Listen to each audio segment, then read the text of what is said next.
Gate খুলে দাও, আমরা পড়তে চাই, স্কুলে যেতে পারছি না। হাসপাতালে ফেস্টুন ব্যানার নিয়ে বিক্ষোভ পড়ুয়াদের। এক সপ্তাহ আগে প্রশাসনের গেটে তালা, 2 যুগ ধরে যাওয়ার রাস্তা খুলে দাও, স্কুলে যেতে পারছি না।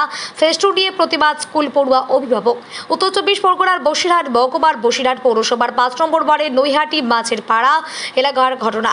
নৈহাটি SCST GFP স্কুল এক সপ্তাহ আগে এই গেটে তালা মারে হাসপাতাল কর্তৃপক্ষ। বহু রোগী ও ছাত্রছাত্রীরা এই রাস্তা দিয়ে করে হঠাৎ করে এক সপ্তাহ আগেই তালা মেরে দেয় প্রশাসনের পক্ষ থেকে। এই রাস্তা দিয়ে প্রতিনিয়ত বহু মানুষ, স্কুলের ছাত্রছাত্রীকে শুরু করে রোগীরা এই রাস্তা দিয়ে যাতায়াত করতে শুরু করত। গত সপ্তাহে হেঁটে তালা মারার পরে কয়েকশো ছাত্রছাত্রীদের অভিভাবকদের দাবি অবিলম্বে এই রাস্তাটা খুলে দেওয়া হোক, না হলে মেইন রাস্তা দিয়ে যেতে হলে বহু দুর্ঘটনার বিপদে মুখে পড়তে হবে পড়ুয়া থেকে সাধারণ মানুষ, যার জন্য তাদের এই প্রতিবাদী বিক্ষোভ প্রশাসনের কাছে স্মারক লেপে। 13 দিন মতো বন্ধ আছে। আর সব বাচ্চারা এই রাস্তা দিয়ে স্কুলে যায়, স্কুলে যেতে পারছে না।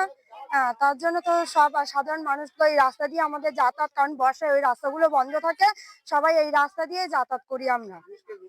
হ্যাঁ, রুগীদের যাতায়াতের জন্য।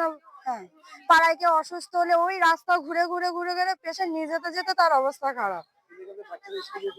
আর সব থেকে বড় কথা, এই বাচ্চাগুলো স্কুলে আসে।